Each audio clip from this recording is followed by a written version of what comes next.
국가 경제전쟁을 하는 시대가 펼쳐졌습니다. 앞으로도 어려운 일이 많을 것입니다. 이번에는 우리의 조선 능력을 가지고 비교적 여러 가지 상황을 협상으로 풀어내는데 성공했습니다. 앞으로 어떻게 해야 됩니까? 이번에 조선이 그랬듯이 앞으로 그거 한 가지가 아니라 우리만이 가지고 있는 경쟁력, 우리만이 가지고 있는 무기, 그런 것들을 만들어서 AI든 바이오든 만들어서 다른 나라라고 할 때 딱 이것만큼은 함부로 우리가 밀리지 않겠다 할 수 있는 바로 그런 협상력을 만들어야 한다는 교훈을 얻은 거죠. 또 하나 있습니다. 버티기. 김정관 산업부 장관을 보고 트럼프 대통령이 이렇게 얘기했습니다. 터프 니고시에이터. 만만치 않은 협상가다 이렇게 얘기했습니다. 근데 김정관 장관, 김영범 정책실장 이런 분들이 정말 잔뼈가 굵은 관료들인데 이분들이 정말 이번에 혁혁한 공을 세웠습니다. 잘했습니다. 근데 이분들이 공통적으로 이야기하는 게 있습니다. 대통령이 처음에 내렸던 지침이 없었다면 절대 버틸 수 없었다. 제가 그 말씀을 함께 들었거든요. 우리 국익에 손해가 되는 것은 결코 사인하지 않겠다. 버텨라. 시간에 쫓기지 마라. 우리 김건영 지사님도 공무원 해보셨고, 우리 이원택 우리 의원님도 그런 도정 관련해서 직접 일도 해보셨고, 많은 분들이 이 안에서 공무원도 해보신 분 계시고, 그런데 실제로 대한민국에서 미국과 해방 이후에 어떤 사안이든 가지고 협상을 해서 시간이 딱 임박했는데 그것을 시간을 구애받지 않고 쭉 밀어서 우리의 입장을 관철하기 위해서 협상한다는 것 실제로 쉽지 않죠. 말처럼 쉽지 않습니다. 그런데 우리가 해냈습니다. 깨질 것 같은 상황을 몇 번 넘기면서 저는 이번 한미관세 협상이 비교적 선방을 하면서 끝낸 가장 저변에는 대통령이 확고하게 딱 버티면서 판단했던 그러한 전략적인 다부짐이 작동했다. 저는 그것을 보면서 우리 국민들이 다 그 과정을 지켜봤기 때문에 한미관세 협상 사실 참 어려운데 우리도 100% 만족 못하는 대목이 있지만 비교적 잘했다. 이렇게 선방했다라고 평가했다라고 생각합니다. 맞습니까?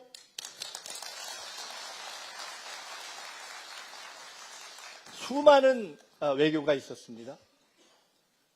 근데 이것에 대한 설명을 제가 생략을 좀 하겠습니다. 시간 관계상 다음으로 그냥 바로 넘어가겠습니다. 자, 이제는 좀 쪼개서 말씀드려 볼게요. 첫째, 국민과 함께.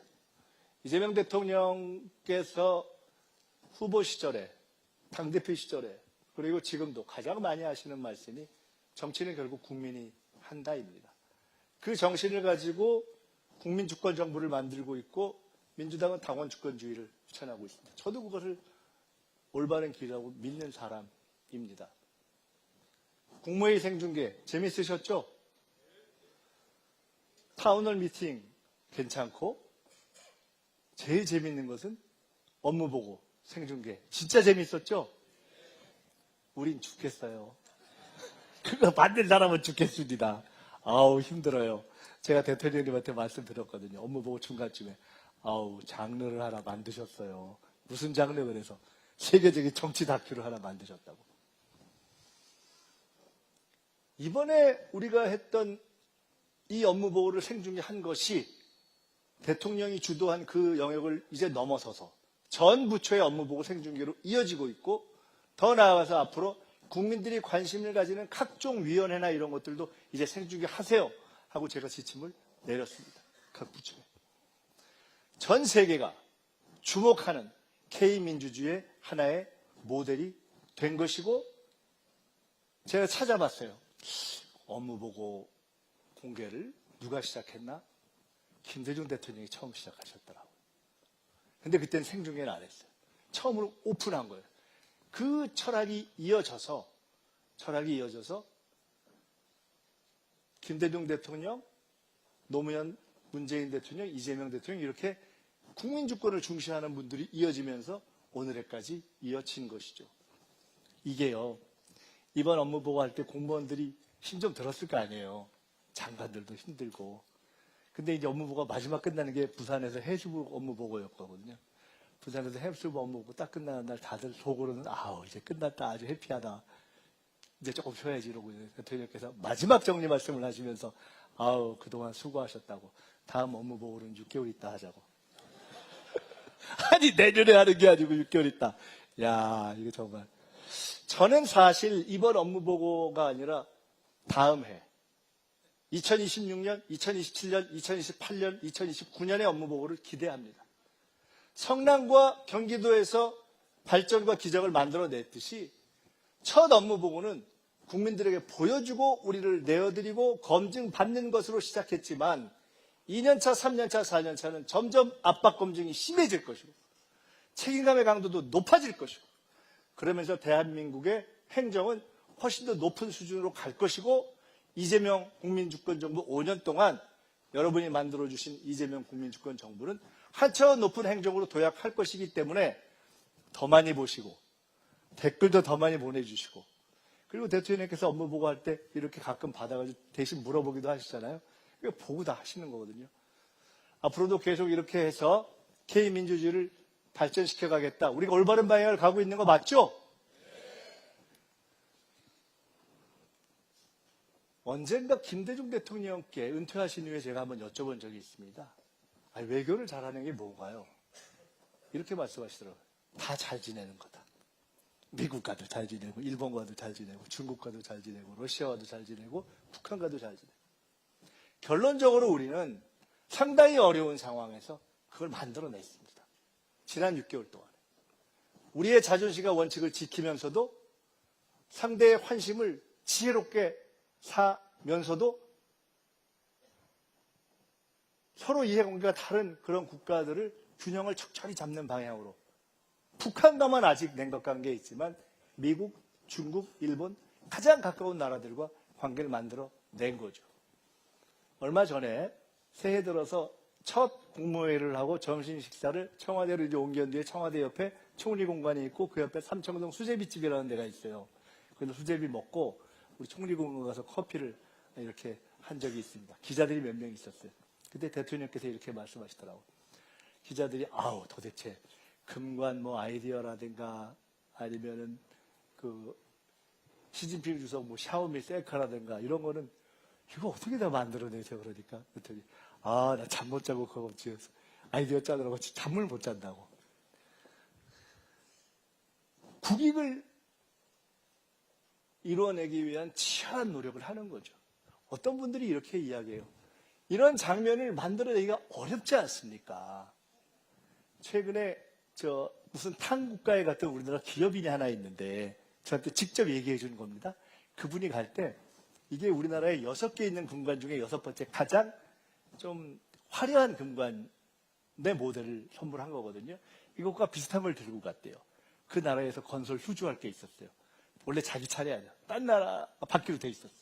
갔는데 그 나라 대통령이 약간 센 사람이에요. 근데 이걸 딱 들었는데 그 대통령 정상에 첫 마디가 뭐였는지 아십니까? 아, 이게 혹시 트럼프 대통령이 받았던 그거냐고. 그리고 수주가 바뀌었다는 거 아닙니까? 이런 모습에서 중요한 것은 당당하겠는데요. 제가 여기서 우리 정치하시는 분들도 많이 계시니까 한 가지 말씀드리겠습니다. 많은 분들이 최근에 국정 지지도, 대통령 지지도 중에 이렇게 보면 제일 잘한다의 이유가 외교인 경우가 많습니다. 그래서 사람들이 묻습니다. 아니 이재명 대통령이 외교 전문가였어? 아니잖아. 유학파였어? 아니잖아. 외국 가서 오래 살았어? 아니잖아. 기대를 안 했는데 근데 외교를 잘하거든요. 근데 외교를 잘한다는 것은 달리 이야기하면 이 치열한 국제경쟁의 시대에 가장 중요한 것, 국가가 살기 위해서 가장 중요한 틀을 정하는 문제에서 잘하고 있다는 거거든요. 저는 이렇게 하신 씨앗이 이때 만들어졌구나 하는 그런 기억이 있습니다. 당대표 시절에 보통 미국이나 중국이나 일본이나 이런 큰 나라 몇몇 정도를 우연한 기회에 만나는 것이 아니라 우리나라에 와 있는 외교사자들을 거의 매주 간격으로 쭉 당대표가 만나나가는 것을 저는 본 적이 있습니다. 그래서 저 그때 생각했습니다. 준비하시는구나. 그러한 치열한 국정의 준비가 있어서 우리는 이제 비교적 당당하게 국제사회에 복귀할 수가 있었습니다. 이제는 해외에 나가서 우리의 위상, 정치적 위상이 과거 같지 않습니다. 앞으로 이렇게 계속 당당하게 해야 되겠죠? 투명하게 경제를 해왔습니다. 한미관세 협상을 할 때 대통령과 정부 관계자들이 대기업의 오너들을 개인 1대1로 또는 여러 정말 많이 만났어. 정말 많이. 듣고 심지어 관세 협상 전략을 어떻게 같이 의논했습니다. 근데 제가 보면서 이런 생각했습니다.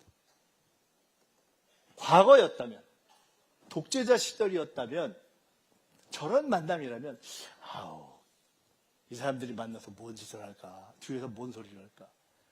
지금 이재명 정부가 대통령이 CEO, 기업 CEO들을 만나서 얘기할 때 그런 의문이 있습니까? 의심이 있습니까? 전혀 없잖아요. 언젠가 대통령님과 이런 말씀을 나눠본 적이 있어요. 떳떳하니까, 꾸릴 게 없으니까, 당당하니까.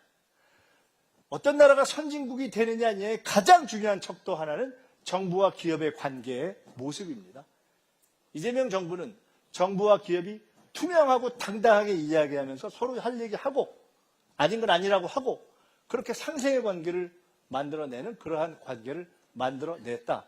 이제 진정한 의미에서의 선진 경제의 기초를 만들어낸 것이 경제, 노동 어떤 한 분야의 제도의 변화보다 훨씬 중요한 틀을 만들어낸 것이다. 저는 이렇게 생각합니다.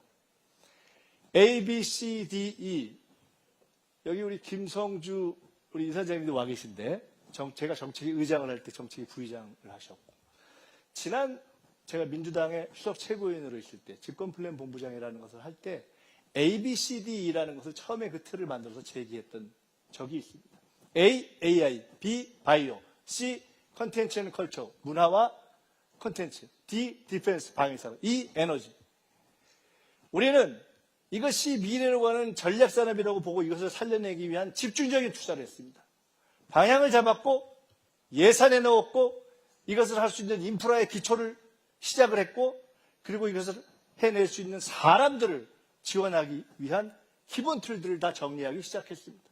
그래서 AI에 최초로 우리 AI 수석 그리고 장관의 AI 최고 전문가들 민간인들을 모셔왔고 AI에 10조 이상의 예산을 우리가 집어넣기로 했고 GPU 26만 장 이상을 확보했고 그리고 정말 세계 각국의 강국들과 경쟁해낼 수 있는 다양한 한편 데이터 센터, 여기는 피지컬 AI 실증 이런 틀을 만들어냈고 비바이오, 신약, 농생명 등등에 대한 투자를 하고 있고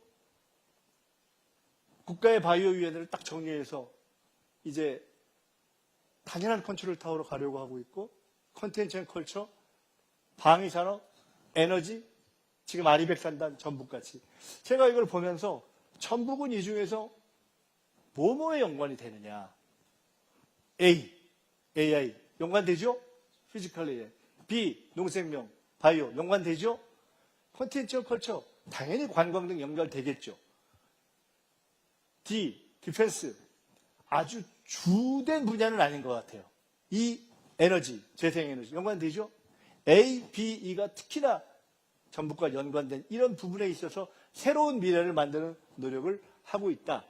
저는 윤석열 정부가 제일 잘못한 것이 독재도 하고 정치도 엉망으로 다 못했지만 제일 잘못한 것 하나는 앞으로 무엇으로 먹고 살 것인가에 대한 명확한 집중점을 못 가진 것이 가장 큰 문제의 하나라고 봅니다. 우리는 그 집중점을 만들어 냈습니다. 이거 한 가지만 온 김에 소개를 좀 드리겠습니다. 우리의 꿈은 결국 백범 김구 선생이 꿈꿨던 것 같은 문화국가입니다. 성장을 회복하고 지금 우리 한류의 경쟁력이 보이고 있는 대로 문화국가로 갈 것입니다. 여러분 이 맨 마지막 그림이 뭔지 아세요? 국중바. 그 나의 문화유산 답사기 유홍준 선생님 아시죠? 지금 관장이시잖아요.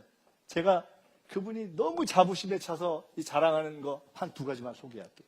첫째, 국중박이 줄을 지금 저렇게 서고 있는데 전 세계 지금 3위라는 겁니다. 지난해 600만이 넘었다는 거예요. 1위, 2위가 어떤 나라냐? 루브르, 파리나 뉴욕 이런 데예요. 그런 데하고 경쟁하는 거예요. 근데 차이가 있어요. 그런 나라들의 박물관은 남의 나라의 꽤 반틈 넘잖아요. 우린 그게 아니잖아요. 우리의 것만 갖고 하잖아요. 두 번째, 일본 등을 포함해서 세계 100나라 이상의 박물관장들이 와서 너무너무 부러워하는 게 있대요. 뭔지 아십니까? 우리 옆나라 일본도 그렇고 어지간한 나라에는 박물관에 오시는 분들이 다 은퇴하신 어르신들만 오신답니다. 근데 우리는 젊은이들이 애기들 데리고 유모차와 함께 줄을 서 있는 거예요. 엄청난 문화의 힘이 만들어지고 있는 것이고, 이것은 단순한 문화 산업이 아니라 우리가 어떤 산업을 하든지 거기에 프리미엄 베이스를 깔아주는 그런 기초가 될 것이다, 이렇게 봅니다. 그러면서 저희가 새 정부가 강조했던 원칙이 몇 가지 있습니다. 여러분, 국무회의 할 때 처음에 한 번, 두 번, 세 번 대통령이 계속해서 산재 얘기한 거 기억나시죠? 대한민국에서 정치의 영역에서 산재 문제가 그렇게 진지하게 사실 의제로 다뤄진 적이 별로 없습니다. 한 번 하고 마실 줄 알았는데 두 번, 세 번 했어요. 쉽지 않은 문제입니다. 저도 산재 현장을 가봤습니다. 건설 현장. 근데 전체적으로 좀 큰 데는 줄고 있지만 50인 이상 50억 이하는 아직 줄지 않거나 심지어 늘기까지 합니다. 어려운 과제지만 이제는 우리가 사람을 귀히 여기는 그러한 공동체로 바뀌어야 한다는 원칙 때문에 첫째. 두 번째는 산불입니다. 산불 대응의 방식을 저희가 지난해 바꿨습니다. 지난번에는 산불이 나면 일단 얼마나 나나 불이 번지나 보자 하고서 헬리콥터 띄우는 거를 일단 물 내리는 헬리콥터를 먼저 띄우고 돌아오는 한이 있더라도 먼저 띄우자는 걸로 시스템을 바꿨습니다. 30분을 더 벌었습니다. 매우 중요한 거죠. 세 번째는 자살입니다. 우리가 자살 지금 1년에 15,000이 넘습니다. 부끄러운 일입니다. 이런 문제들에 대해서 강력하게 대응하겠다 하는 생명 존중의 원칙을 지켜가겠습니다. 정동영 장관께서 전북이 배출한 탁월한 정치인이자 지금 우리 정부의 통일부 장관입니다. 여러분, 윤석열 정부 시절에 오물풍선이 오고 확성기가 가고 오물풍선이 오고 확성기가 가고 갈등이 계속됐습니다. 그 접경 지역에 있는 주민들은 너무 힘들었습니다. 정부가 바뀐 것만으로도 오물풍선과 확성기는 사라졌습니다. 지금 쉽지 않습니다. 남북관계가 어느 때보다도 만만치 않고 심지어 북한은 이제는 아예 통일이고 뭐고 말하지 말고 그냥 딴 나라로 가자 이렇게 얘기할 정도가 됐지만 적어도 우리는 더 갈등을 격화시키지 않는 방식으로 지혜롭게 이 문제를 풀어가려 하고 있고, 다행히 미국의 트럼프 대통령이 어떤 형태로든 북한과 대화를 하려는 그런 마음을 유지하고 있다. 이 기조는 유지하는 게 맞는 거 아니겠습니까?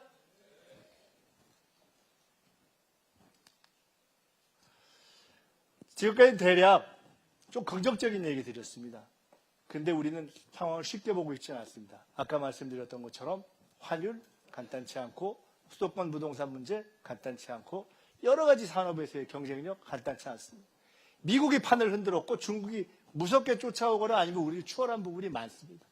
예를 들어서 우리가 한류를 자부하지만 실제 상황에서는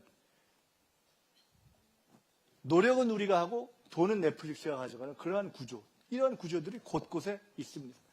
우리가 드라마를 만든 게 지난해 84편, 2015년 10년 전에 84편, 똑같은 84인데 과거는 상향이고 지금은 하향.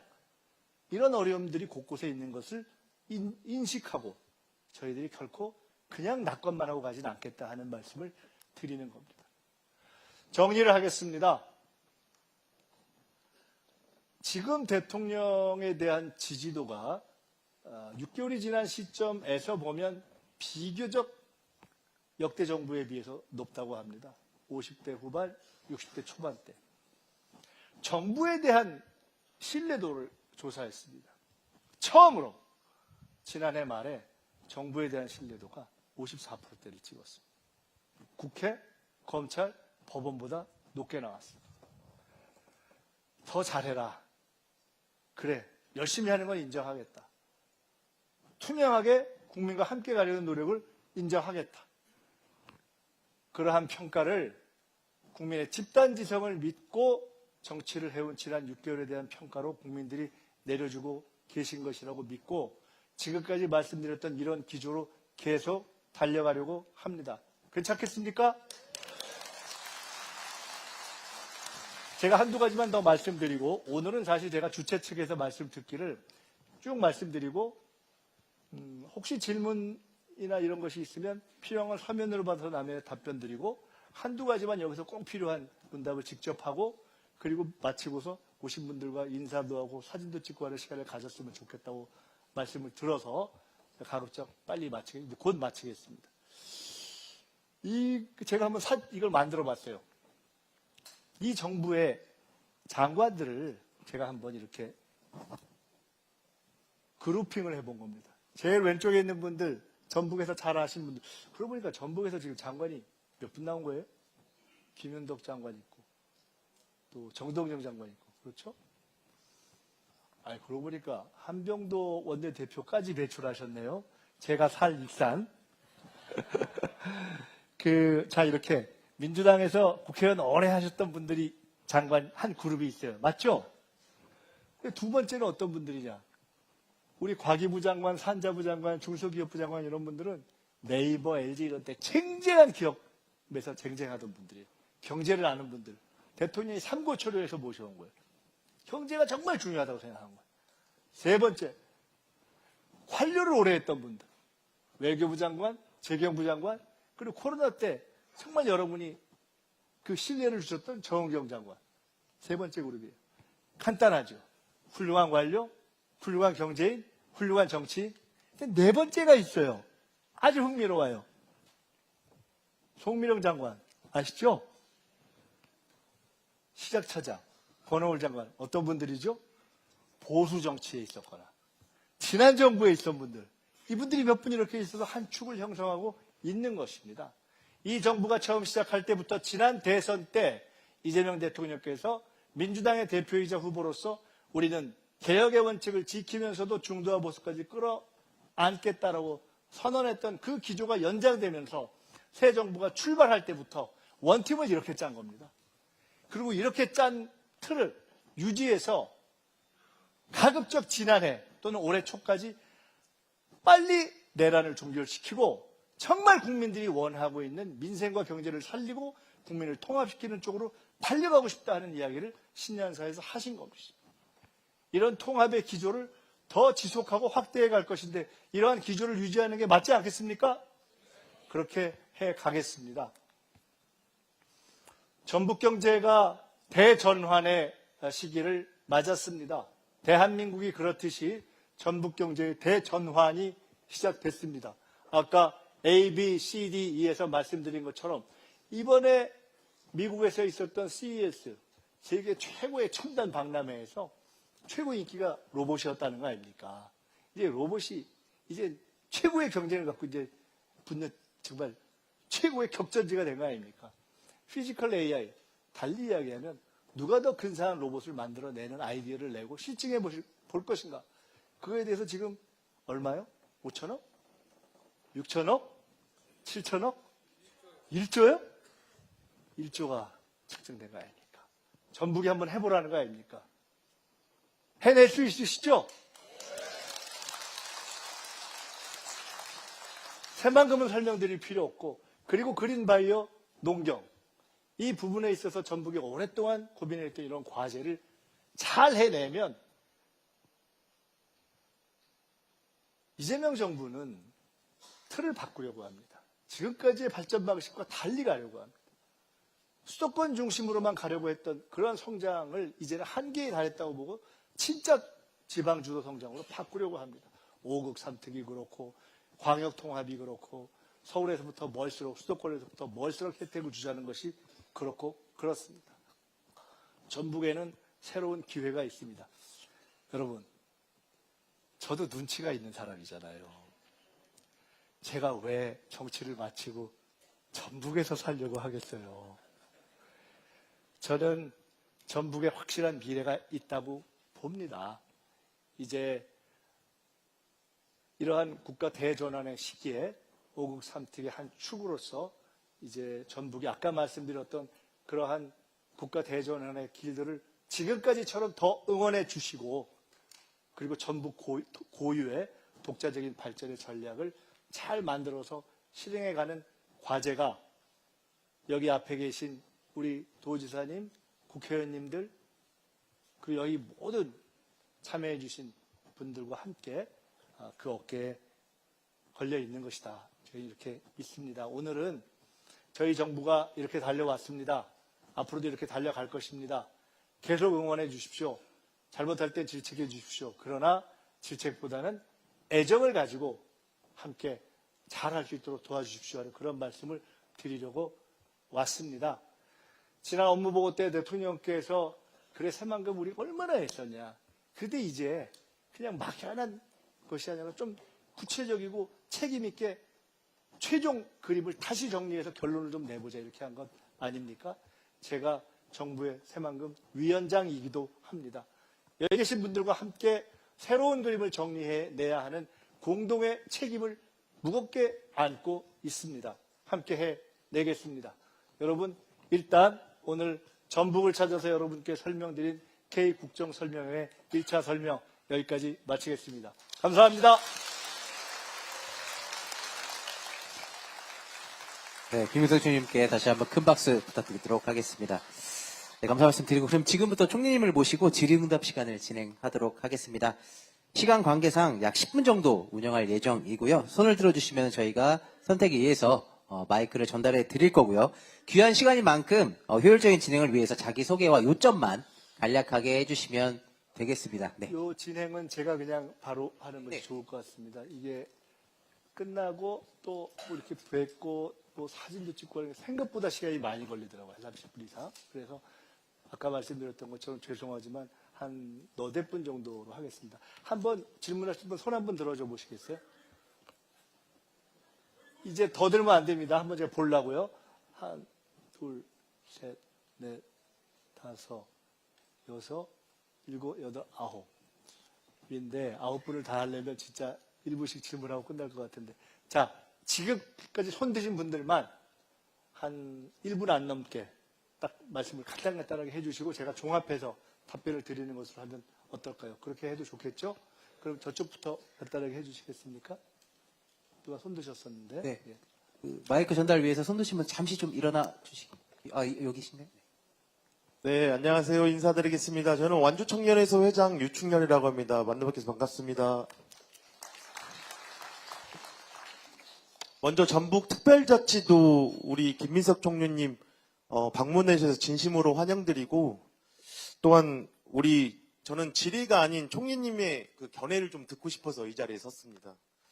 지금 아까도 설명해 주셨는데 저희가 5극 3특 구성 목표로 국가 균형 발전을 위해 지역 간의 격차 해소, 지역 소멸 위기 극복, 국가 전략의 추진에 다시 한번 우리 국정전략의 노고에 감사드리고 저는 경의를 표합니다. 저희 또한 전북특별자치도도 지금 행정통합이 지역마다 그 지역 주민들이 반발이 많이 있습니다. 총리님이 주셨던 그 핵심 메시지처럼 수도권에 준비하는 지휘부여, 4년간의 최대 20조의 재정 지원, 공공기관 내 이전 우선 배치, 권한이양, 에타 면제 등 특별법 추진에 말씀해 주신 것처럼 이제 통합이 손의 논쟁이 아닌 기회와 선점의 문제라고 생각합니다. 그래서 저희 전북 특별자치도도 지금 현재 인구 소멸의 위기에 좀 있습니다. 그 행정구를 4개를 통합시로 바꾸고 그 지역 산업 또는 인구 소멸에 맞는 공공기관과 아까 말씀 주셨던 AI 산업, 에너지 산업을 지원 주신다면 저희 또한 전라북도도 크게 발전할 수 있을 거라고 생각하는데 거기에 대한 총리님의 견해를 잠깐 듣고 싶어서 이 자리에 섰습니다. 네, 고맙습니다. 감사합니다. 다음 분으로 넘어가고요. 부탁드릴 것은 이제 저한테 와서 고맙다 이런 얘기는 딱 빼시고 그냥 질문만 딱 하시면 될 것 같습니다. 예, 그 다음 분 이쪽으로 아까 두 번째 넘어왔었는데요. 손 드신 분 저쪽 예. 저기 마이크 좀 갖다 드리시죠. 누가 안 계신가요? 네, 혹시 일어서 주시면 저희가 마이크 네네네, 전달해 거기. 드리겠습니다. 어디? 지금 거기 지금 질문 그분 드리시죠. 예. 예, 질문 기회 주셔서 감사합니다. 완주에 살고 있는 백종수라고 합니다. 저는 10년 전에 인천에서 완주로 귀농을 했고요. 완주에서 새 아이를 키우면서 이제 살고 있는 가족이고 또 저희 가족의 이제 특징은 무연고 소자본 농가의 생존기입니다. 지금까지 이재명 정부가 6개월 동안 말씀하신 것처럼 이제 무너지는 국가를 살리기 위해서 대외적으로 뭔가 열심히 분주하셨다면은 이제 앞으로는 이제 이런 내시를 좀 이렇게 다질 수 있는 차원에서 좀 질문을 드리고 싶었는데 아무래도 연구가 없고 애초에 가진 자본이 없다 보니 물론 이제 그건 네 사정이잖아라고 하면 이제 인정하겠습니다만 제도와 현실이 분명히 녹록지 않습니다. 저도 어디 가면은 누구 아들이다라고 하면은 바로 딱 통과되는 게 있는데 실제로 이제 지금 사는 곳에서는 아들, 딸, 사위, 며느리가 아니면 확실히 쉽지 않더라고요. 그래서 이런 현실에서 힘들어하고 있을 때 이제 곁에 있는 누군가가 이재명 정부가 됐는데 지금은 국민신문고에 올리면은 뭐 누가 읽어보기라도 하고 또 심지어 대통령께서도 유튜브 댓글은 직접 읽어본다고 하더라. 그래서 죄송한데 조금 요점. 예, 그래서 너의 이런 힘든 점을 이동을 했을 때 예, 이런 지원에 예, 어려움이 현실적으로 있고. 올릴 수 있는 창구가 있는지 좀 네. 알아보고 싶고요. 또 마지막으로는 젠플리스를 보다 보면은 이제 가끔씩 이제 비수도권에 대해서 지방이라고 표현을 하시는데 저는 이 점에 대해서 네, 이 지방을 비수도권이나 다른 용어로 좀 이제 돌려주시면 어떨까? 왜냐하면 지방이라는 뜻이 원래 알았습니다. 네, 그래서 그 정도 해주시면 될 것 같고요. 예, 그 감사합니다. 앞으로 그다음 앞에 분 이쪽으로 좀 전해주시겠어요? 예. 네, 서신동 주민 강성입니다. 오늘 절박한 마음으로 말씀드리려고 왔고요.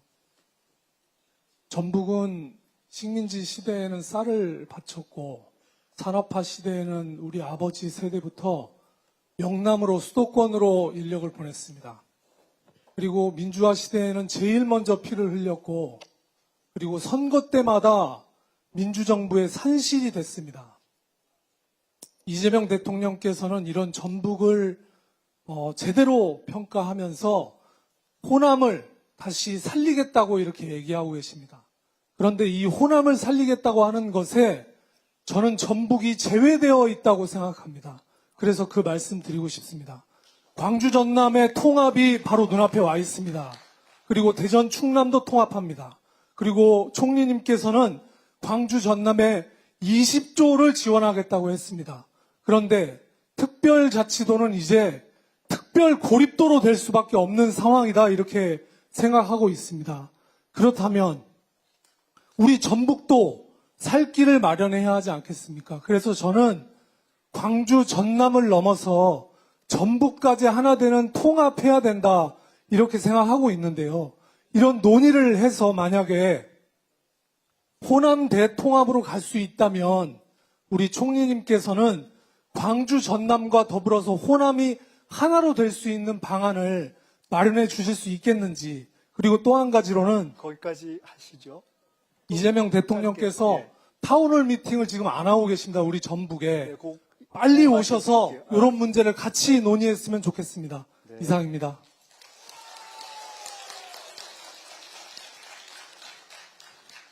네, 잠깐 앞으로 오시죠. 거기 앞으로. 거기 제일 마지막에 하시죠. 예. 아주 간단히 해주실 수 있어요?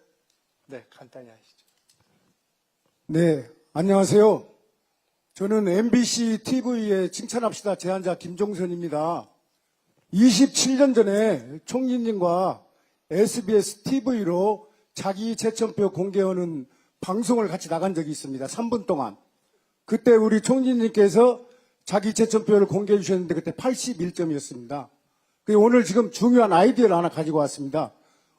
우리 총리님의 별명을 보니까 창조적으로 뭐든지 새로운 걸 만들어내셔서 저기 죄송한데요. 저 개인적으로 관련된 제안이시면 저게 개인적으로 만나서 주시면 좋을 것 같습니다. 오늘은 여기는 도정과 관련된 말씀을 주시는 게 좋을 것 같아요. 제가 나가면서 말씀을 듣겠습니다. 여기 좀 옮겨주시겠어요? 네, 고맙습니다. 마이크. 앞쪽으로 여기 아까 드셨던 분들. 아까 원래 안 드셨던 것 같은데? 드셨나요? 이쪽으로 이렇게 오셔서 저기 전해주시고, 그 다음에 이쪽에 하면 되겠습니다. 아까 처음에 안 드신 분들은 그냥 드셨던 분들만 하는 게 좋을 것 같습니다. 예, 안녕하십니까. 현재 여기 전북대학교 학사를 졸업하고 동대학원을 진학해서 현재 전북대학교 대학원 총학생회장을 역임하고 있는 이정찬이라고 합니다. 저는 오늘 총리님께 하나 여쭤보고 싶은 부분이 있습니다. 먼저 현재 지방 소재 대학의 경쟁력을 강화하는 것이 그 대학 자체의 경쟁력만이 아니라 그 대학에 진학을 하고 싶어서 오게 되는 학생들이 이제 들어오지 않겠습니까?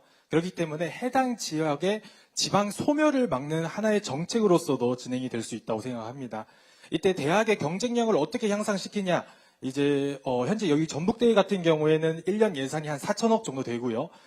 서울대 같은 경우에 1조 1천억, 그리고 도쿄대 같은 경우에 1조 7천억, 그리고 하버드는 9조 원 이렇게 됩니다. 즉 간단하게 봤을 때 결국 그 대학이 얼마나 많은 예산을 가지고 있느냐가 결국 그 대학의 경쟁력을 결정하게 된다고 생각을 합니다. 이렇듯이 현재 국민주권정부에서 진행하고 있는 이 서울대 10개 만들기 정책은 이러한 부분에서 정말 좋은 정책이라고 생각합니다. 다만 현재 서울대 10개 만들기에서 거점 국립대는 현재 9개가 있고 현재 교육부의 업무 계획상 현재 5년 동안 4조 원의 예산을 지원을 하고 26년에는 3개의 대학을 지원한다고 그렇게 명시가 되어 있습니다. 그런데 방금 말씀드린 것처럼 서울대의 70%까지 예산을 향상시킨다고 했는데 9개 대학에게 5년 동안 4조 원이라면 그에 미치지 못하는 좀 적은 예산입니다.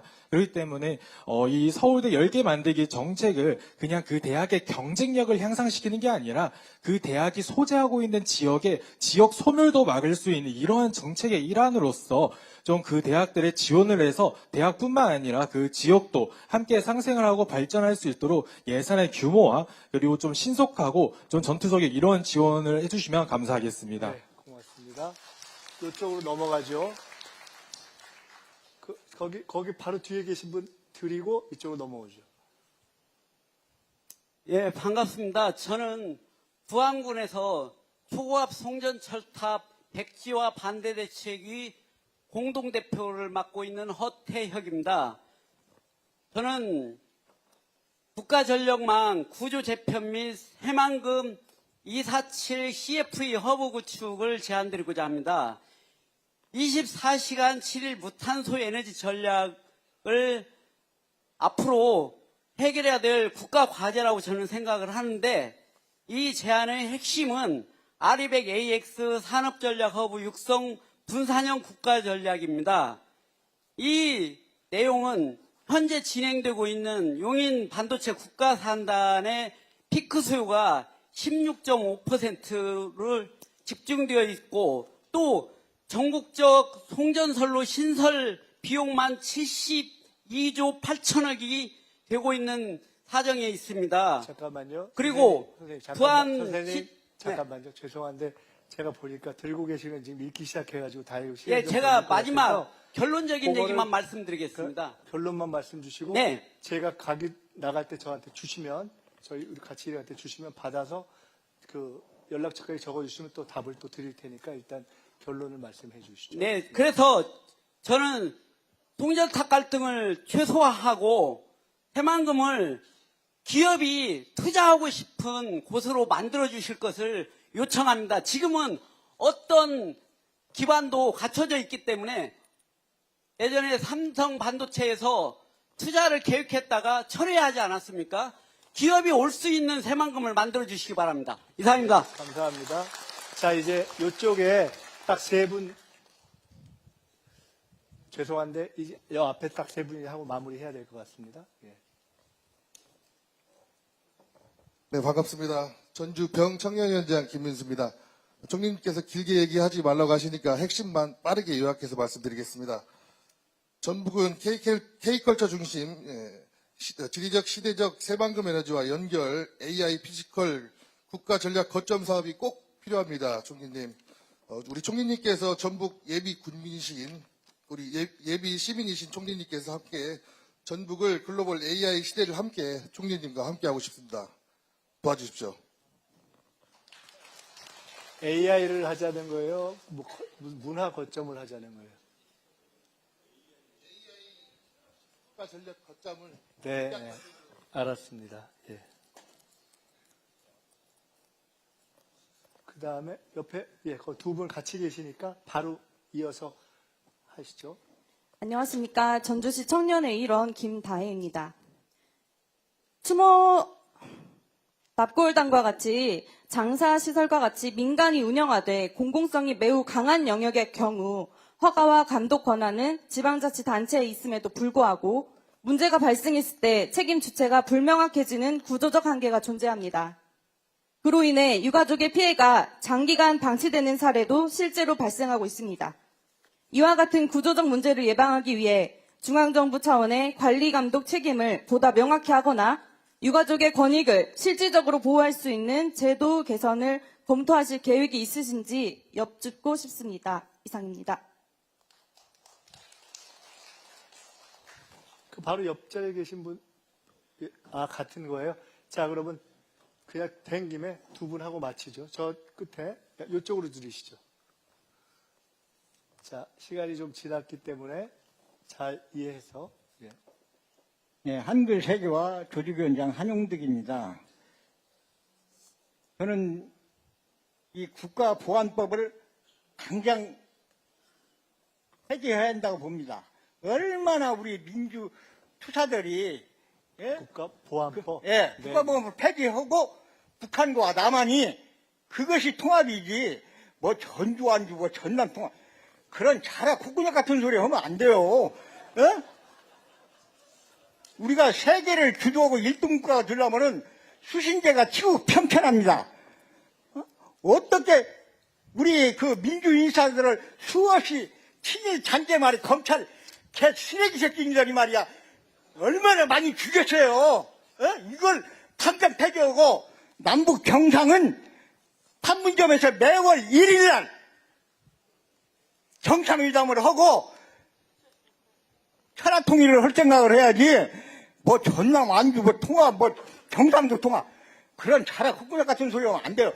완주 전주는 감사합니다. 100% 알았습니다. 반대요. 우리 주민들이. 국가보안법 폐지해야 그러니까 된다는 말씀이시죠? 국가보안법을 탄핵 폐지해요. 이해했습니다. 저 위에 아주 애타게 손 드신 저 젊은 분하고 앞에까지 하면 이제 마무리해야 될 것 같습니다. 먼저 이렇게 마이크 잡게 돼서 정말 이렇게 질문 드리게 되어서 너무나 영광입니다. 정말 이 순간을 참 기다리고 있었습니다. 저는 전북대학교를 다니고 있는 27살 청년 이사여라고 합니다. 오늘 국정 현안에 대해서 말씀해 주셨는데요. 가장 먼저는 조금 현재 정부와 당의 입장에 대해서 조금 여쭤보고 싶습니다. 현재 많은 시민들이 이재명 대통령의 개혁 의지는 정말 분명하다고 생각하고 있습니다.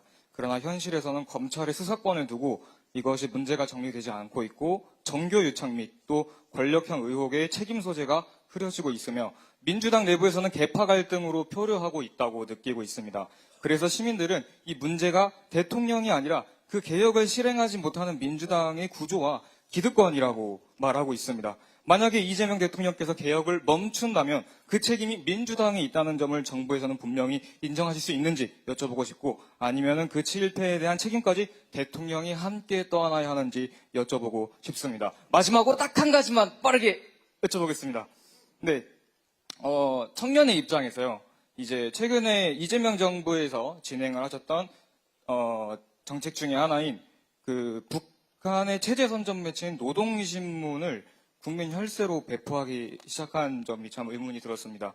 또한 대북 제재로 중단되었던 북한산 식품의 수입을 재개하였으며 국가보안법 폐지 논란 및 또한 이재명 대통령께서는 북한의 체제를 존중하신다라고 말씀을 하셨습니다. 이러한 모습들을 바라보면서 저희 청년들의 사이에서는 이런 이야기가 나옵니다. 민주당과 이재명 정권이 대한민국 헌법과 국민들보다 북한의 김정은의 눈치를 더 보는 것이 아니냐. 이게 진짜 이적 행위가 아니냐. 이런 이야기들 청년들끼리는 우스갯소리로 하기도 합니다. 만약에 이재명 대통령께서 자유민주주의 헌법 질서를 존중하신다면 왜 민주당 정부에서만 유독 이런 북한 정권에 유리한 조치들이 연달아 나오는지 한 가지 여쭤보고 싶습니다. 감사합니다.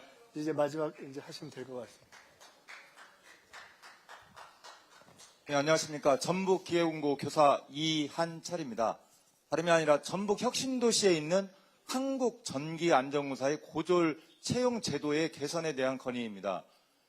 고졸 채용이어서 고등학생들이 응시할 수 있는 전기기능사 자격증만 있으면 시험을 응시할 수 있지만 대졸자까지 지원할 수 있을 뿐만 아니라 대졸자가 응시하는 전기기사 수준의 지필평가를 실시하고 토익의 가점을 요구하고 있어 실질적으로 공업계고등학교 학생들의 합격이 불가능한 현실입니다.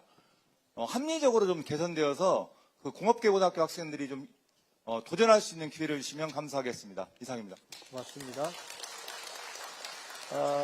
시간이 지났기 때문에 제가 거의 단답형으로 가급적 말씀을 드리겠습니다. 귀농하신 분, 아까 말씀한 부분에 대한 이러저러한 여러 지원의 부족함, 있음에도 불구하고 안타까움, 이런 부분에 대해 충분히 공감하고요. 근데 이러저러한 사정을 어디다 이야기할 수 있는 창구나 소통이 있는가, 그 부분은 사실은 중앙정부에도 또는 우리 전북도에도 또 사시는 지역에도 다양한 채널이 있기 때문에 그것은 조금만 더 노력하시면은 의견을 내실 수 있지 않은가라는 것이 생각입니다. 그것이 반영되는가 아닌가는 별개의 문제고요. 그래서 그에 대해서는 구체적인 의견이 있으시면 그런 채널로 말씀하시고 아닐 때는 총리실로도 보내주고 그렇게 하시면 좋겠습니다.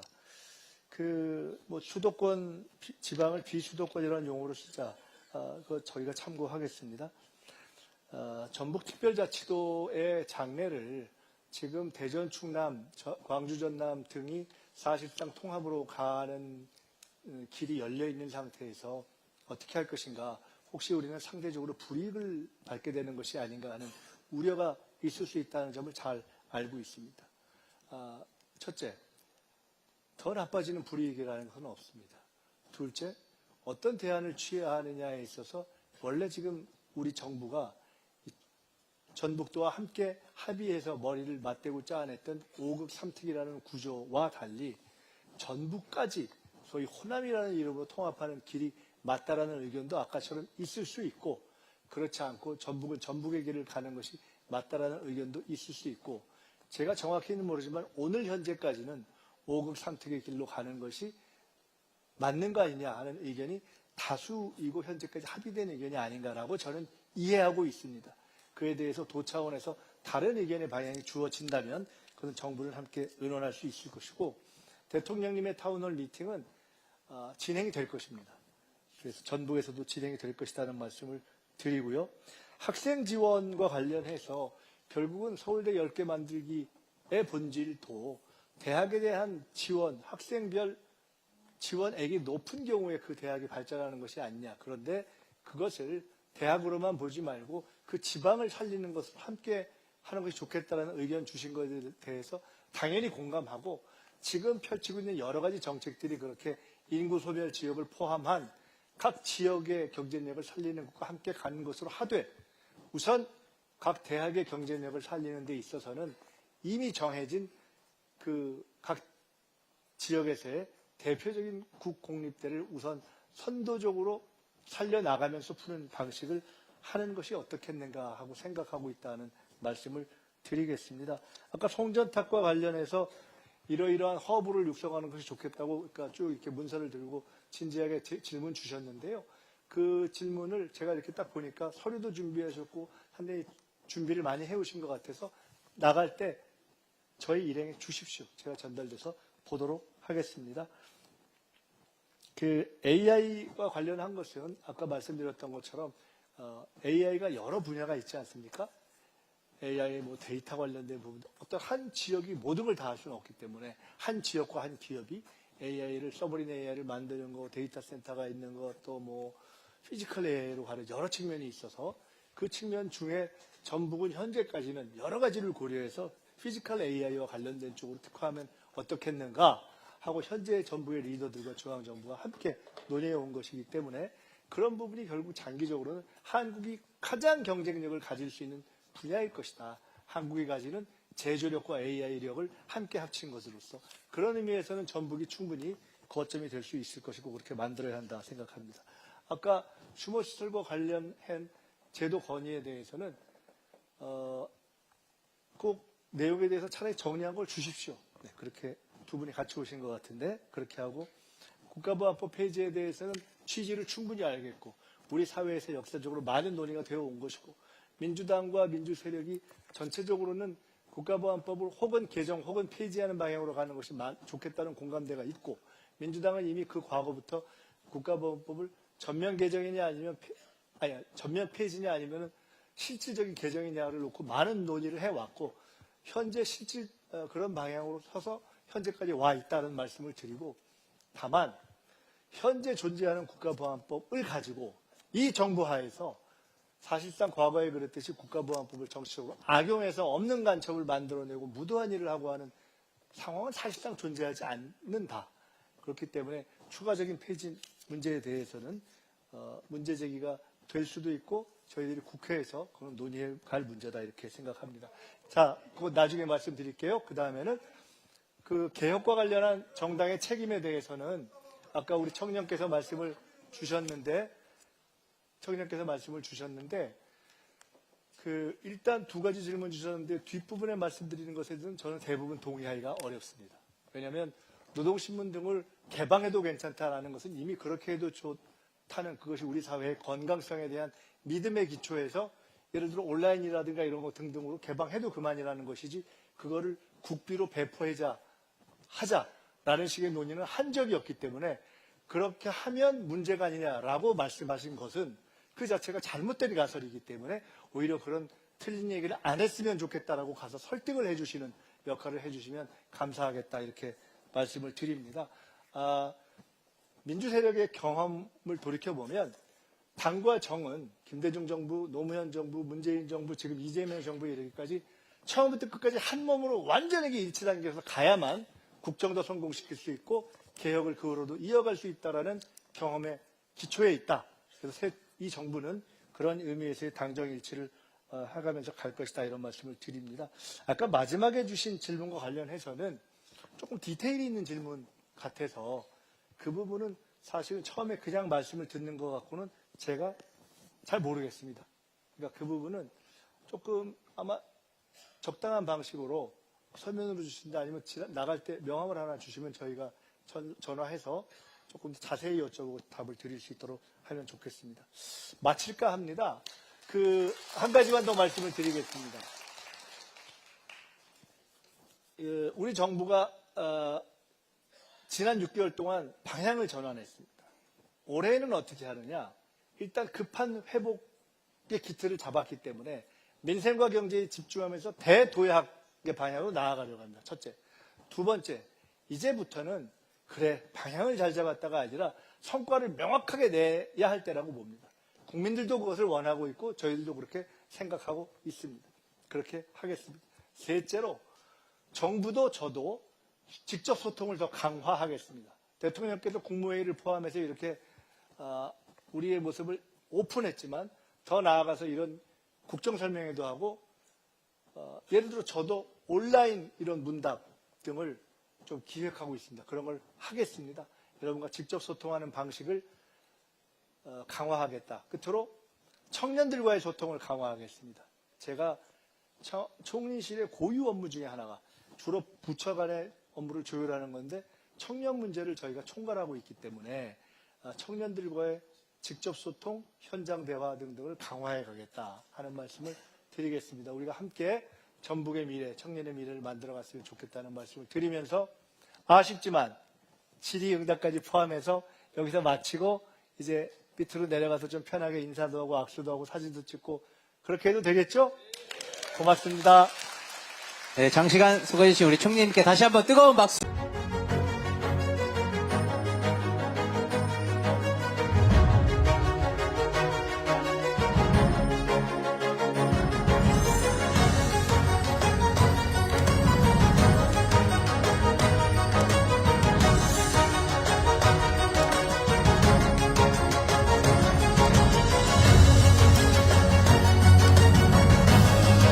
대한민국 산업의 체질을 근본적으로 강화해서 이 변화의 파고를 헤쳐가야 할 때라고 봅니다. 제도를 바꾸고 규제를 개혁하고 산업의 성과가 국민에게 다 공유되도록 하고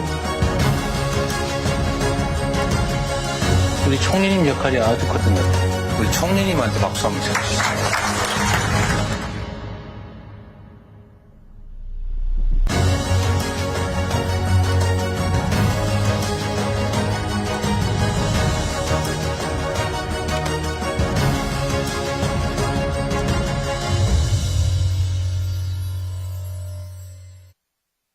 네, 큰 박수 부탁드리겠습니다.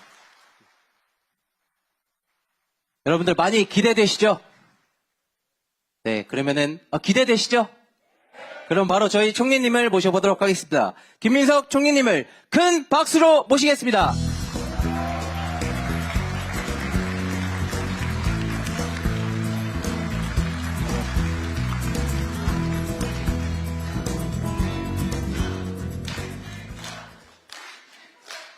뭐 그런 거 하셔도 저 이 동네에서 출마 안 해요. 반갑습니다. 잘 들리시죠? 예, 조금 전에 우리 김관영 지사님께서 제가 정치를 은퇴하면, 정치를 그만두면 익산에서 살고 싶다 라고 하시니까 박수를 많이 쳐주셨는데, 제가 실제로 그런 상황이 되면은 익산에서, 전북에서 살고 싶다 하는 생각을 한 것은 맞습니다. 근데 익산에서, 전북에서 앞으로 살 것 같아서 박수를 치시는 것까지는 괜찮은데, 혹시 빨리 은퇴하라 이러고 치시는 건 아니죠? 오늘 정말 반갑습니다. 오늘 K국정설명회 전국을 다니면서 혹은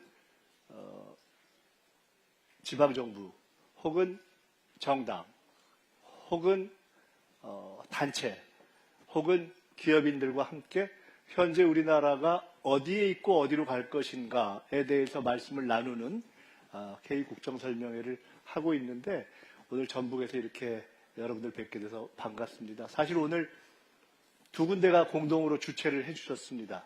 하나는 전라북도고요. 또 하나는 전라북도 JC입니다. JC가 같이 주최를 해주신 이유는 사실은 저도 청년회의소 멤버 출신입니다. 국회 JC 출신들이 상당히 있는데 국회 JC 소속이었던 특우회, 그러니까 JC 출신의 국회의원들의 모임의 회장, JC 동회장을 하기도 했고, 아마 또 전북도는 오늘 전라북도 차원에서 전북의 비전과 관련된 말씀을 하니까 주최를 해주신 면도 있고, 사실은 제가 익산에 살고 싶다고 하니까 또 이제 그래서 그러실 텐데, 제가 간단히 설명을 드리자면, 정치를 안 하고 제가 18년 야인으로 있던 시절에 전국을 계속 다녔는데, 전국을 다녀보니까 저는 정말 전북이 제일 좋더라고요. 그래서 실제로 제가 전북, 그중에서도 익산, 사실은 어느 동까지 정해놨습니다. 살 거를 다 정해놨는데, 그래서 제가 이미 우리 정헌율 시장님 계시지만 익산 명예 시민이에요. 그러니까 제가 굳이 따지자면 전북 출신 총리라고 봐도 되겠죠. 오늘 저희가 말씀을 한번 시작해 보겠습니다. 우선 아주 간략하게 우리 정부가 어떤 상황에서 출발했는가? 아주 어렵게 출발했습니다. 거의 나라가 망할 것 같은 상황에서 출발했습니다. 경제는 바닥, 정치도 멈춰버리고 거의 계엄으로 바닥에 내 동댕이 친 상황에서 대선을 치르고 이 정부가 출범을 했습니다. 아마 여기 계신 대부분들의 걱정과 비원과 지지와 응원에 힘입어서 이재명 대통령께서 국민주권정부를 출범할 수 있었죠. 경제가 엉망이었습니다. 6개월 달렸습니다. 6개월 달린 결과를 아주 간략히 결론만 말씀드리면, 그래도 반등시켰습니다. 희망의 씨앗을 조금 찾기 시작했습니다. 근데 여전히 어렵습니다. 그래서 더 달려가야 되고 더 도와주셔야 합니다. 한번 지표로 보겠습니다. 우리가 경제가 얼마나 성장하느냐. 옛날에 한국 경제가 막 10%, 20% 막 이렇게 막 달려가던 때가 있었습니다. 지금은 우리가 몸집이 커지고 비교적 성장해서 다른 선진국들이 그러듯이 그렇게는 안 됩니다. 그래서 잠재 성장률, 우리 체격에 어느 정도 뛸 수 있는가, 그거를 잠재 성장률이라고 하는데, 대한민국의 키와 체중과 체격을 놓고 볼 때 대략 한 1.8에서 2 정도 달려갈 수 있다고 하는데, 실제로 우리는 마이너스로 갔었습니다. 언제? 윤석열 시절에. 바닥으로 가버렸습니다. 언제 다시 그것이 마이너스에 살아났냐? 윤석열 탄핵되니까. 놀랍죠. 경제라는 게 심리의 효과도 있어서 그때부터 올라가기 시작해서 이제는 0%를 넘어서 어느 정도까지 왔습니다. 어디까지 왔느냐? 원래 뛸 수 있는 정도의 체력. 지금 대략 1.8로 전문가들이 보는데 그 1.8까지 6개월 만에 바닥에서 지하를 뚫고 6개월 만에 새 정부에서 6개월 만에 올려냈습니다. 지금 예상하기로는 올해 잘하면 1.8에서 이 정도까지 갈 수 있다 이렇게 봅니다.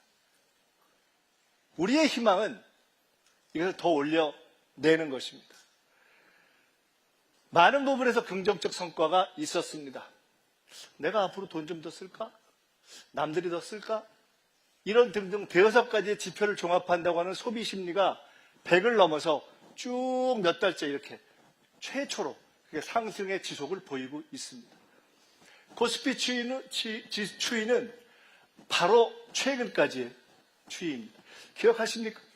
윤석열 정부 시절에 2000대 중반에서 왔다 갔다 했습니다.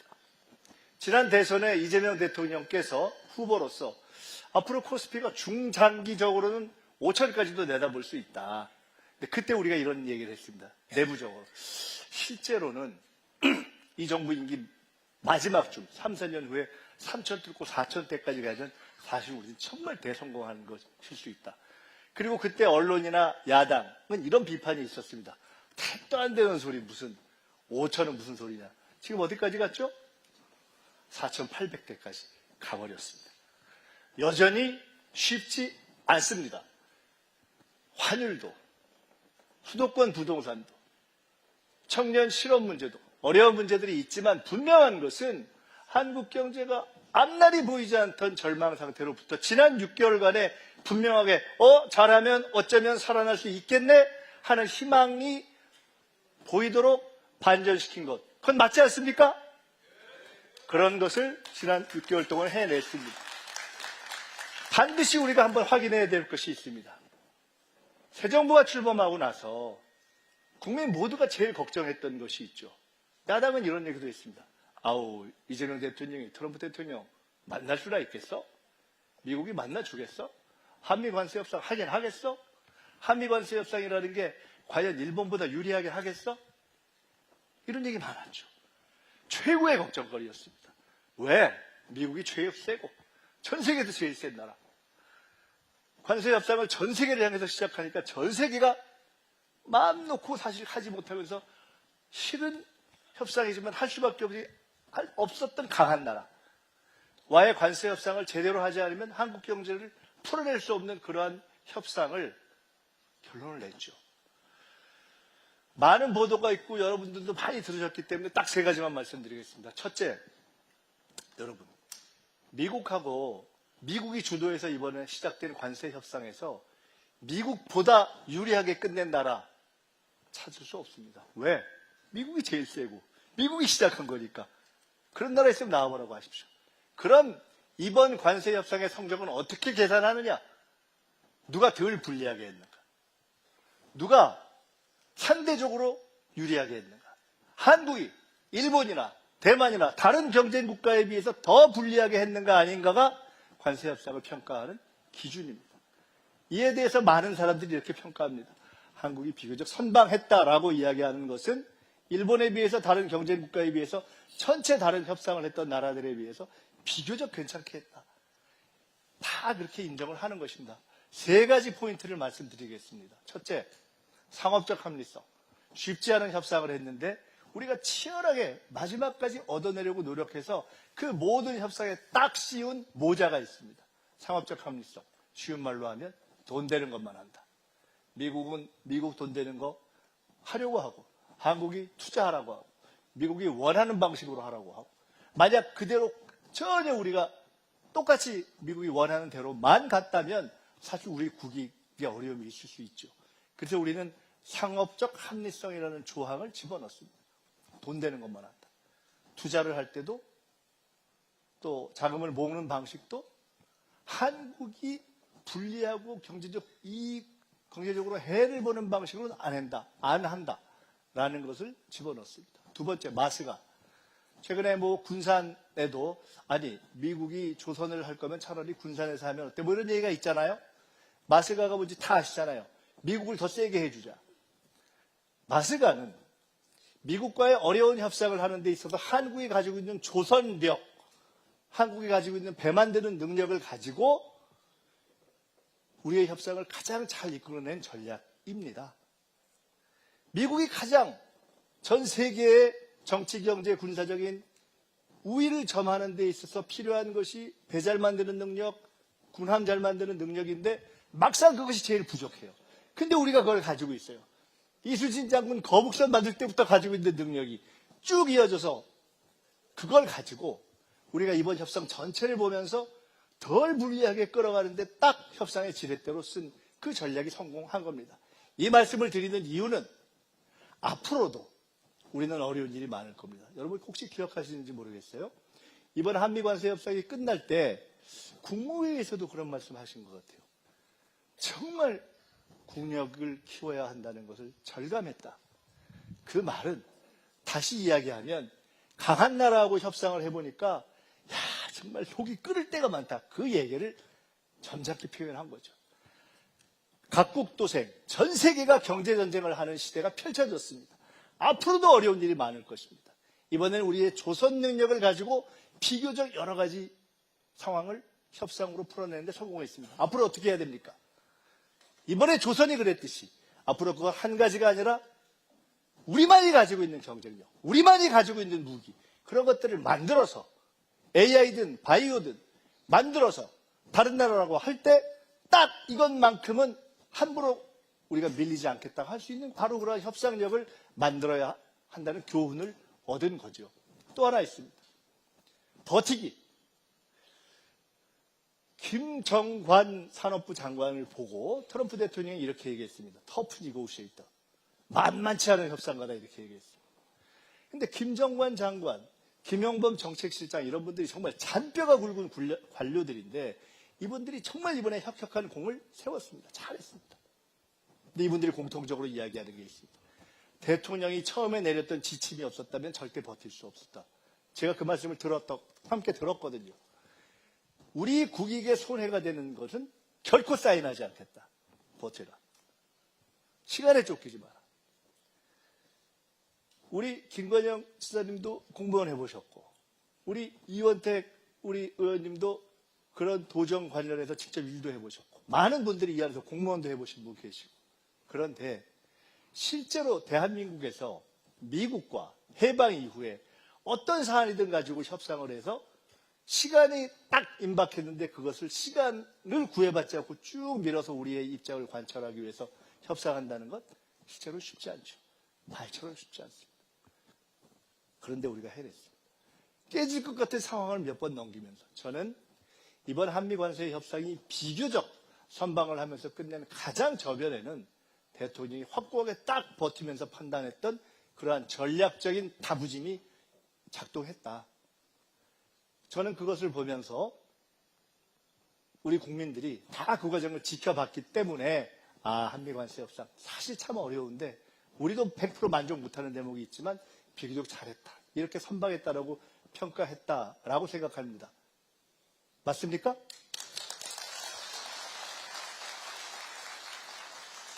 수많은 외교가 있었습니다. 근데 이것에 대한 설명을 제가 생략을 좀 하겠습니다. 시간 관계상 다음으로 그냥 바로 넘어가겠습니다. 자, 이제는 좀 쪼개서 말씀드려 볼게요. 첫째, 국민과 함께. 이재명 대통령께서 후보 시절에, 당대표 시절에, 그리고 지금도 가장 많이 하시는 말씀이 정치는 결국 국민이 한다입니다.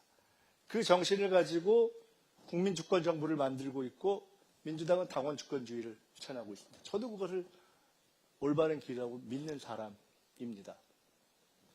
국무회의 생중계 재밌으셨죠?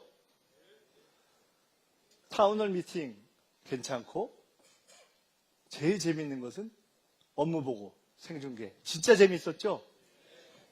우린 죽겠어요. 그거 만든 사람은 죽겠습니다. 아우 힘들어요. 제가 대통령님한테 말씀드렸거든요. 업무보고 중간쯤에 아우 장르를 하나 만드셨어요. 무슨 장르 그래서 세계적인 정치 다큐를 하나 만드셨다고. 이번에 우리가 했던 이 업무보고를 생중계한 것이 대통령이 주도한 그 영역을 이제 넘어서서 전 부처의 업무보고 생중계로 이어지고 있고 더 나아가서 앞으로 국민들이 관심을 가지는 각종 위원회나 이런 것들도 이제 생중계 하세요 하고 제가 지침을 내렸습니다. 각 부처에. 전 세계가 주목하는 K민주주의의 하나의 모델이 된 것이고, 제가 찾아봤어요. 업무보고 공개를 누가 시작했나? 김대중 대통령이 처음 시작하셨더라고요. 근데 그때는 생중계는 안 했어요. 처음으로 오픈한 거예요. 그 철학이 이어져서 김대중 대통령, 노무현, 문재인 대통령, 이재명 대통령 이렇게 국민주권을 중시하는 분들이 이어지면서 오늘에까지 이어진 것이죠. 이게요, 이번 업무보고 할 때 공무원들이 힘 좀 들었을 거 아니에요. 장관들도 힘들고. 근데 이제 업무보고가 마지막 끝나는 게 부산에서 해수부 업무보고였거든요. 부산에서 해수부 업무보고 딱 끝나는 날 다들 속으로는 아우 이제 끝났다, 아주 해피하다, 이제 조금 쉬어야지 이러고 대통령께서 마지막 정리 말씀을 하시면서 아우 그동안 수고하셨다고, 다음 업무보고는 6개월 있다 하자고. 아니 내년에 하는 게 아니고 6개월 있다. 야 이거 정말. 저는 사실 이번 업무보고가 아니라 다음 해 2026년, 2027년, 2028년, 2029년의 업무보고를 기대합니다. 성남과 경기도에서 발전과 기적을 만들어냈듯이 첫 업무보고는 국민들에게 보여주고 우리를 내어드리고 검증받는 것으로 시작했지만 2년차, 3년차, 4년차는 점점 압박 검증이 심해질 것이고 책임감의 강도도 높아질 것이고, 그러면서 대한민국의 행정은 훨씬 더 높은 수준으로 갈 것이고, 이재명 국민주권 정부 5년 동안 여러분이 만들어주신 이재명 국민주권 정부는 한차원 높은 행정으로 도약할 것이기 때문에 더 많이 보시고 댓글도 더 많이 보내주시고, 그리고 대통령께서 업무 보고할 때 이렇게 가끔 받아가지고 대신 물어보기도 하시잖아요. 이거 보고 다 하시는 거거든요. 앞으로도 계속 이렇게 해서 K민주주의를 발전시켜 가겠다. 우리가 올바른 방향을 가고 있는 거 맞죠? 언젠가 김대중 대통령께 은퇴하신 후에 제가 한번 여쭤본 적이 있습니다. 아니, 외교를 잘하는 게 뭔가요? 이렇게 말씀하시더라고요. 다 잘 지내는 거다. 미국과도 잘 지내고, 일본과도 잘 지내고, 중국과도 잘 지내고, 러시아와도 잘 지내고, 북한과도 잘 지내고. 결론적으로 우리는 상당히 어려운 상황에서 그걸 만들어냈습니다. 지난 6개월 동안. 우리의 자존심과 원칙을 지키면서도 상대의 환심을 지혜롭게 사면서도 서로 이해관계가 다른 그런 국가들을 균형을 척척히 잡는 방향으로, 북한과만 아직 냉각관계에 있지만 미국, 중국, 일본 가장 가까운 나라들과 관계를 만들어낸 거죠. 얼마 전에 새해 들어서 첫 국무회의를 하고 점심 식사를 청와대로 이제 옮긴 뒤에 청와대 옆에 총리 공간이 있고 그 옆에 삼청동 수제비집이라는 데가 있어요. 그래서 수제비 먹고 우리 총리 공간 가서 커피를 이렇게 한 적이 있습니다. 기자들이 몇 명 있었어요. 그때 대통령께서 이렇게 말씀하시더라고요. 기자들이 아우 도대체 금관 뭐 아이디어라든가 아니면은 그 시진핑 주석 뭐 샤오미 셀카라든가 이런 거는 이거 어떻게 다 만들어내세요? 그러니까 그랬더니 나 잠 못 자고 그거 지어서 아이디어 짜느라고 잠을 못 잔다고. 국익을 이루어내기 위한 치열한 노력을 하는 거죠. 어떤 분들이 이렇게 이야기해요. 이런 장면을 만들어내기가 어렵지 않습니까? 최근에 무슨 탄국가에 갔던 우리나라 기업인이 하나 있는데 저한테 직접 얘기해 준 겁니다. 그분이 갈 때 이게 우리나라에 6개 있는 금관 중에 6번째 가장 좀 화려한 금관의 모델을 선물한 거거든요. 이것과 비슷한 걸 들고 갔대요. 그 나라에서 건설 수주할 게 있었어요. 원래 자기 차례 아니야. 딴 나라 받기로 돼 있었어. 갔는데 그 나라 대통령이 약간 센 사람이에요. 근데 이걸 딱 들었는데 그 대통령 정상에 1000마디가 뭐였는지 아십니까? 이게 혹시 트럼프 대통령이 받았던 그거냐고. 그리고 수주가 바뀌었다는 거 아닙니까? 이런 모습에서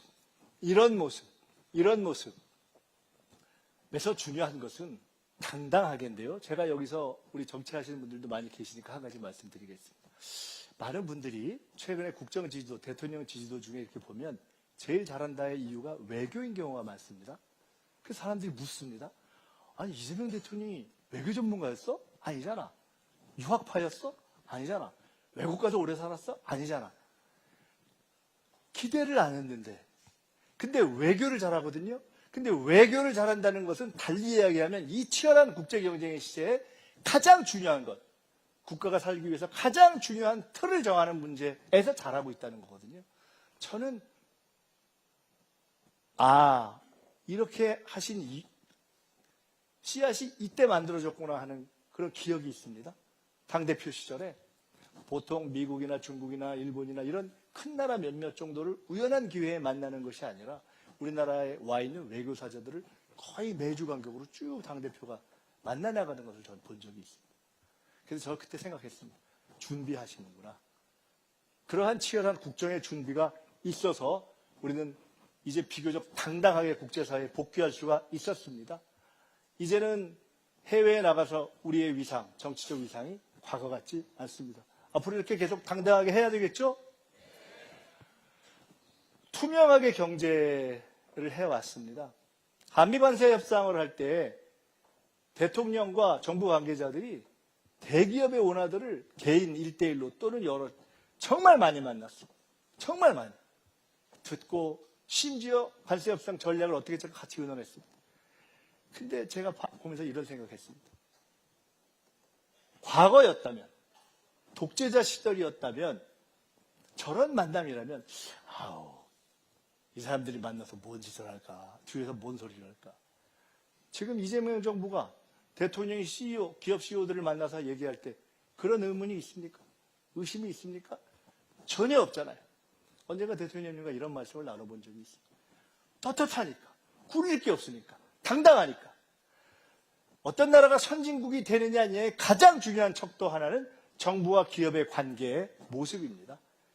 이재명 정부는 정부와 기업이 투명하고 당당하게 이야기하면서 서로 할 얘기하고 아닌 건 아니라고 하고 그렇게 상생의 관계를 만들어내는 그러한 관계를 만들어냈다. 이제 진정한 의미에서의 선진 경제의 기초를 만들어낸 것이 경제, 노동 어떤 한 분야의 제도의 변화보다 훨씬 중요한 틀을 만들어낸 것이다. 저는 이렇게 생각합니다. A, B, C, D, E. 여기 우리 김성주 우리 이사장님도 와 계신데 제가 정책위 의장을 할 때 정책위 부의장을 하셨고 지난 제가 민주당의 수석 최고위원으로 있을 때 집권플랜 본부장이라는 것을 할 때 A, B, C, D라는 것을 처음에 그 틀을 만들어서 제기했던 적이 있습니다. A, AI, B, 바이오, C, 컨텐츠 앤 컬처, 문화와 컨텐츠, D, 디펜스, 방위산업, E, 에너지. 우리는 이것이 미래로 가는 전략산업이라고 보고 이것을 살려내기 위한 집중적인 투자를 했습니다. 방향을 잡았고 예산에 넣었고 이것을 할 수 있는 인프라의 기초를 시작을 했고 그리고 이것을 해낼 수 있는 사람들을 지원하기 위한 기본 틀들을 다 정리하기 시작했습니다. 그래서 AI에 최초로 우리 AI 수석 그리고 장관의 AI 최고 전문가들 민간인들을 모셔왔고 AI에 10조 이상의 예산을 우리가 집어넣기로 했고 GPU 26만 장 이상을 확보했고 그리고 정말 세계 각국의 강국들과 경쟁해낼 수 있는 다양한 한편 데이터 센터, 여기는 피지컬 AI 실증 이런 틀을 만들어냈고 비바이오, 신약, 농생명 등등에 대한 투자를 하고 있고 국가의 바이오위원회를 딱 정리해서 이제 당연한 컨트롤 타워로 가려고 하고 있고 컨텐츠 앤 컬처, 방위산업, 에너지, 지금 아리백산단, 전북같이 제가 이걸 보면서 전북은 이 중에서 뭐뭐에 연관이 되느냐. A, AI 연관되죠? 피지컬 AI. B, 농생명, 바이오 연관되죠? 컨텐츠 앤 컬처 당연히 관광 등 연결되겠죠. D, 디펜스 아주 주된 분야는 아닌 것 같아요. E, 에너지, 재생에너지 연관되죠? A, B, E가 특히나 전북과 연관된 이런 부분에 있어서 새로운 미래를 만드는 노력을 하고 있다. 저는 윤석열 정부가 제일 잘못한 것이 독재도 하고 정치도 엉망으로 다 못했지만 제일 잘못한 것 하나는 앞으로 무엇으로 먹고 살 것인가에 대한 명확한 집중점을 못 가진 것이 가장 큰 문제의 하나라고 봅니다. 우리는 그 집중점을 만들어 냈습니다. 이거 한 가지만 온 김에 소개를 좀 드리겠습니다. 우리의 꿈은 결국 백범 김구 선생이 꿈꿨던 것 같은 문화국가입니다. 성장을 회복하고 지금 우리 한류의 경쟁력이 보이고 있는 대로 문화국가로 갈 것입니다. 여러분, 이 맨 마지막 그림이 뭔지 아세요? 국중박. 그 나의 문화유산 답사기 유홍준 선생님 아시죠? 지금 관장이시잖아요. 제가 그분이 너무 자부심에 차서 이 자랑하는 거 한 두 가지만 소개할게요. 첫째, 국중박이 줄을 지금 저렇게 서고 있는데 전 세계 지금 3위라는 겁니다. 지난해 600만이 넘었다는 거예요. 1위, 2위가 어떤 나라냐? 루브르, 파리나 뭐 뉴욕 이런 데예요. 그런 데하고 경쟁하는 거예요. 근데 차이가 있어요. 그런 나라들의 박물관은 남의 나라의 꽤 반틈 넘잖아요. 우린 그게 아니잖아요. 우리의 것만 갖고 하잖아요. 두 번째, 일본 등을 포함해서 세계 100나라 이상의 박물관장들이 와서 너무너무 부러워하는 게 있대요. 뭔지 아십니까? 우리 옆나라 일본도 그렇고 어지간한 나라에는 박물관에 오시는 분들이 다 은퇴하신 어르신들만 오신답니다. 근데 우리는 젊은이들이 애기들 데리고 유모차와 함께 줄을 서 있는 거예요. 엄청난 문화의 힘이 만들어지고 있는 것이고 이것은 단순한 문화 산업이 아니라 우리가 어떤 산업을 하든지 거기에 프리미엄 베이스를 깔아주는 그런 기초가 될 것이다 이렇게 봅니다. 그러면서 저희가 새 정부가 강조했던 원칙이 몇 가지 있습니다. 여러분 국무회의 할 때 처음에 한 번, 두 번, 세 번 대통령이 계속해서 산재 얘기한 거 기억나시죠? 대한민국에서 정치의 영역에서 산재 문제가 그렇게 진지하게 사실 의제로 다뤄진 적이 별로 없습니다. 한 번 하고 마실 줄 알았는데 두 번, 세 번 했어요. 쉽지 않은 문제입니다. 저도 산재 현장을 가봤습니다. 건설 현장. 근데 전체적으로 좀 큰 데는 줄고 있지만 50인 이상 50억 이하는 아직 줄지 않거나 심지어 늘기까지 합니다. 어려운 과제지만 이제는 우리가 사람을 귀히 여기는 그러한 공동체로 바뀌어야 한다는 원칙 때문에 첫째. 두 번째는 산불입니다. 산불 대응의 방식을 저희가 지난해 바꿨습니다. 지난번에는 산불이 나면 일단 얼마나 나나 불이 번지나 보자 하고서 헬리콥터 띄우는 거를 일단 물 내리는 헬리콥터를 먼저 띄우고 돌아오는 한이 있더라도 먼저 띄우자는 걸로 시스템을 바꿨습니다. 30분을 더 벌었습니다. 매우 중요한 거죠. 세 번째는 자살입니다. 우리가 자살 지금 1년에 15,000이 넘습니다. 부끄러운 일입니다. 이런 문제들에 대해서 강력하게 대응하겠다 하는 생명 존중의 원칙을 지켜가겠습니다. 정동영 장관께서 전북이 배출한 탁월한 정치인이자 지금 우리 정부의 통일부 장관입니다. 여러분, 윤석열 정부 시절에 오물풍선이 오고 확성기가 가고 오물풍선이 오고 확성기가 가고 갈등이 계속됐습니다. 그 접경 지역에 있는 주민들은 너무 힘들었습니다. 정부가 바뀐 것만으로도 오물풍선과 확성기는 사라졌습니다. 지금 쉽지 않습니다.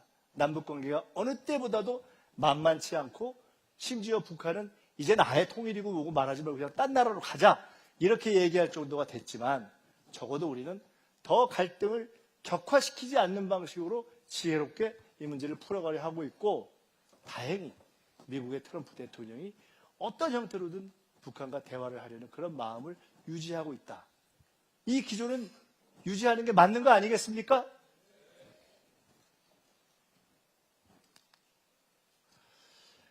지금까지 대략 좀 긍정적인 얘기 드렸습니다. 근데 우리는 상황을 쉽게 보고 있지는 않습니다. 아까 말씀드렸던 것처럼 환율 간단치 않고 수도권 부동산 문제 간단치 않고 여러 가지 산업에서의 경쟁력 간단치 않습니다. 미국이 판을 흔들었고 중국이 무섭게 쫓아오거나 아니면 우리를 추월한 부분이 많습니다. 예를 들어서 우리가 한류를 자부하지만 실제 상황에서는 노력은 우리가 하고 돈은 넷플릭스가 가져가는 그러한 구조, 이러한 구조들이 곳곳에 있습니다. 우리가 드라마를 만든 게 지난해 84편, 2015년 10년 전에 84편, 똑같은 84인데 과거는 상향이고 지금은 하향. 이런 어려움들이 곳곳에 있는 것을 인식하고 저희들이 결코 그냥 낙관만 하고 가진 않겠다 하는 말씀을 드리는 겁니다. 정리를 하겠습니다. 지금 대통령에 대한 지지도가 6개월이 지난 시점에서 보면 비교적 역대 정부에 비해서 높다고 합니다. 50대 후반, 60대 초반대. 정부에 대한 신뢰도를 조사했습니다. 처음으로 지난해 말에 정부에 대한 신뢰도가 54%대를 찍었습니다. 국회, 검찰, 법원보다 높게 나왔습니다. 더 잘해라. 그래, 열심히 하는 건 인정하겠다. 투명하게 국민과 함께 가려는 노력을 인정하겠다. 그러한 평가를 국민의 집단지성을 믿고 정치를 해온 지난 6개월에 대한 평가로 국민들이 내려주고 계신 것이라고 믿고 지금까지 말씀드렸던 이런 기조로 계속 달려가려고 합니다. 괜찮겠습니까? 제가 한두 가지만 더 말씀드리고 오늘은 사실 제가 주최 측에서 말씀 듣기를 쭉 말씀드리고 혹시 질문이나 이런 것이 있으면 필요한 걸 화면으로 받아서 남의 답변 드리고 한두 가지만 여기서 꼭 필요한 문답을 직접 하고 그리고 마치고서 오신 분들과 인사도 하고 사진도 찍고 하는 시간을 가졌으면 좋겠다고 말씀을 들어서 가급적 빨리 곧 마치겠습니다. 제가 한번 이걸 만들어 봤어요.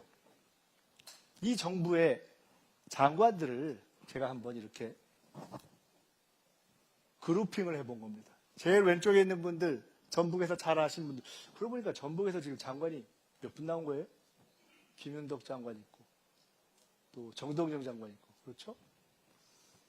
아니, 그러고 보니까 한병도 원내대표까지 배출하셨네요. 제가 살 익산. 자, 이렇게 민주당에서 국회의원 오래 하셨던 분들이 장관 한 그룹이 있어요. 맞죠? 두 번째는 어떤 분들이냐? 우리 과기부 장관, 산자부 장관, 중소기업부 장관 이런 분들은 네이버, LG 이런 때 쟁쟁한 기업에서 쟁쟁하던 분들이에요. 경제를 아는 분들. 대통령이 삼고초려해서 모셔온 거예요. 경제가 정말 중요하다고 생각한 거예요. 세 번째, 관료를 오래 했던 분들. 외교부 장관, 재경부 장관, 그리고 코로나 때 정말 여러분이 그 신뢰를 주셨던 정은경 장관. 세 번째 그룹이에요. 간단하죠. 훌륭한 관료, 훌륭한 경제인, 훌륭한 정치인. 네 번째가 있어요. 아주 흥미로워요. 송미령 장관 아시죠? 시작처장, 권오을 장관 어떤 분들이죠? 보수 정치에 있었거나 지난 정부에 있던 분들. 이분들이 몇 분 이렇게 있어서 한 축을 형성하고 있는 것입니다. 이 정부가 처음 시작할 때부터 지난 대선 때 이재명 대통령께서 민주당의 대표이자 후보로서 우리는 개혁의 원칙을 지키면서도 중도와 보수까지 끌어안겠다라고 선언했던 그 기조가 연장되면서 새 정부가 출발할 때부터 원팀을 이렇게 짠 겁니다. 그리고 이렇게 짠 틀을 유지해서 가급적 지난해 또는 올해 초까지 빨리 내란을 종결시키고 정말 국민들이 원하고 있는 민생과 경제를 살리고 국민을 통합시키는 쪽으로 달려가고 싶다는 이야기를 신년사에서 하신 것입니다. 이런 통합의 기조를 더 지속하고 확대해 갈 것인데 이러한 기조를 유지하는 게 맞지 않겠습니까? 그렇게 해 가겠습니다. 전북 경제가 대전환의 시기를 맞았습니다. 대한민국이 그렇듯이 전북 경제의 대전환이 시작됐습니다. 아까 A, B, C, D, E에서 말씀드린 것처럼 이번에 미국에서 있었던 CES, 세계 최고의 첨단 박람회에서 최고 인기가 로봇이었다는 거 아닙니까? 이제 로봇이 이제 최고의 경쟁을 갖고 이제 붙는 정말 최고의 격전지가 된 거 아닙니까? 피지컬 AI, 달리 이야기하면 누가 더 근사한 로봇을 만들어내는